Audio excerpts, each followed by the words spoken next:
আসসালামু আলাইকুম। আজ আমি ফার্মের মুরগি রান্না করব, কষিয়ে একদম কষা কষা। এর জন্য মুরগিটাকে কেটে ধুয়ে পরিষ্কার করে পানি ঝরিয়ে হলুদের গুঁড়ো, মরিচের গুঁড়ো, লবণ মেখে নিচ্ছি ভালো করে। এবার কড়াইয়ে তেল দিয়ে আলুগুলো একটু লাল লাল করে ভেজে নিচ্ছি। ফার্মের মুরগি তো, এর জন্য আলুগুলো আগে ভেজে নিলে ভালো হয়। এই যে ভাজা হয়ে গেছে, এবার আমি তুলে নিচ্ছি আলুগুলো। এবার ওই একই কড়াইতে তেল দেওয়াই আছে, ওই তেলের ভিতরেই গরম মশলা দিয়ে দিলাম, তেজপাতা একটু ভেজে নিচ্ছি। এবার পেঁয়াজ কুচি দিয়ে দিলাম, পেঁয়াজটাকে একটু ভেজে নেব লাল লাল করে। আজকে শুধু ফার্মের মুরগি কষা কষা ভুনা একদম। এই যে পেঁয়াজটা লাল লাল করে ভাজা হয়ে গেছে, এবার আমি মুরগির মাংসগুলো দিয়ে দেব। এবার নেড়েচেড়ে মিশিয়ে একদম তেলের মধ্যে ভালো করে ভেজে নেব পেঁয়াজের সাথে, একদম সুন্দর করে ভেজে নেব মাংসটাকে।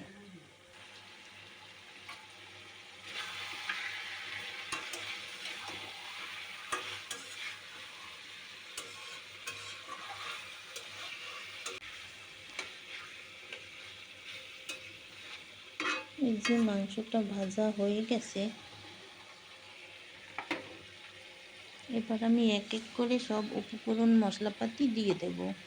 প্রথমে আমি কিছু কাঁচামরিচ দিয়ে দিলাম, এরপরে রসুন কুচি দিয়ে দিলাম,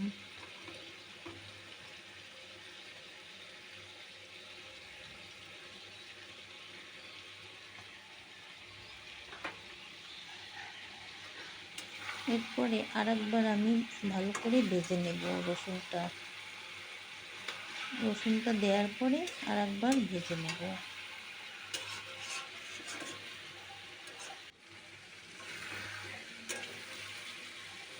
এই যে তেলের মধ্যে সুন্দর করে ভাজা হয়ে গেছে,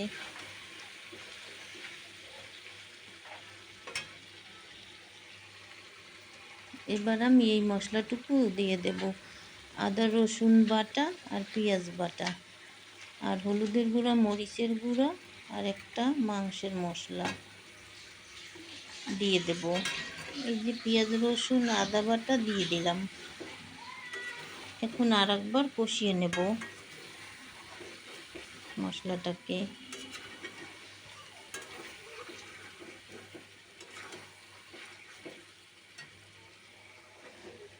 এবার আমি মরিচের গুঁড়া দিয়ে দেব,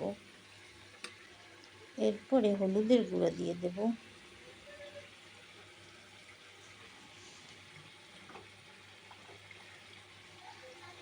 এই যে এবার আমি একটা মাংসের মশলা, এই মশলাটা দিয়ে দেব। এখানে সব মাংসের সব ধরনের মশলা মিক্সড করা আছে, এই মাংসের মশলাটা দিয়ে দেব। এই যে দিয়ে দিলাম।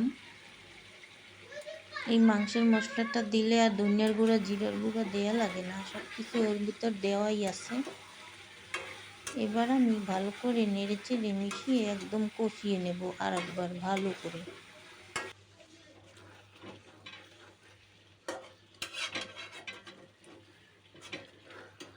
একদম লাল লাল করে মশলাটা কষিয়ে নিচ্ছি আমি।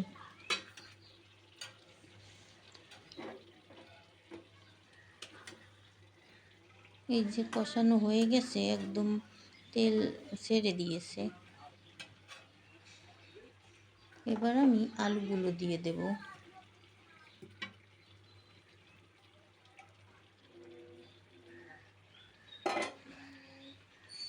এই যে আলুগুলো দিয়ে দিয়েছি, এখন আর একবার ভালো করে কষিয়ে নেব। আজকে যেহেতু ফার্মের মুরগি রান্না কষা কষা, সেই জন্য শুধু কষাবোই আর কষাবো। এই যে কষানো হয়ে গেছে, এবার আমি মাংস মাখা ওই পাতিলটা ধুয়ে একটু গরম পানি দিয়ে দেব, একদম অল্প করে, খুবই সামান্য।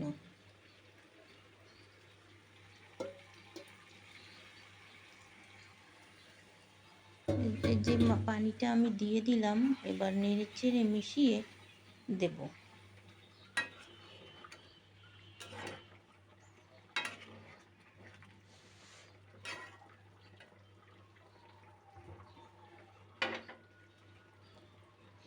এবার আমি একটু লবণ দিয়ে দেব, মনে হচ্ছে লবণটা একটু কম হয়েছিল, তাই আবার একটু লবণ দিয়ে দিলাম। এবার আরেকবার নেড়ে চেড়ে মিশিয়ে দেব এই যে মুরগির পাটা। এবার একটা ঢাকনা দিয়ে কম আঁচে সিদ্ধ করে নেব। সিদ্ধ অনেকটাই হয়ে গেছে, তারপরও একটু দমে দিয়ে রাখবো।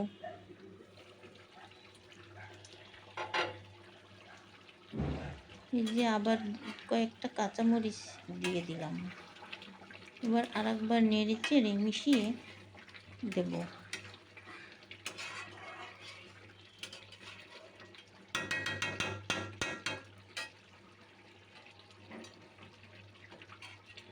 এই যে রান্নাটা আমার প্রায় হয়ে আসছে,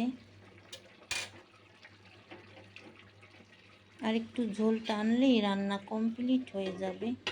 এই যে আরেকবার ঢাকনা দিয়ে দিলাম। এই তো, আল্লাহ হাফিজ।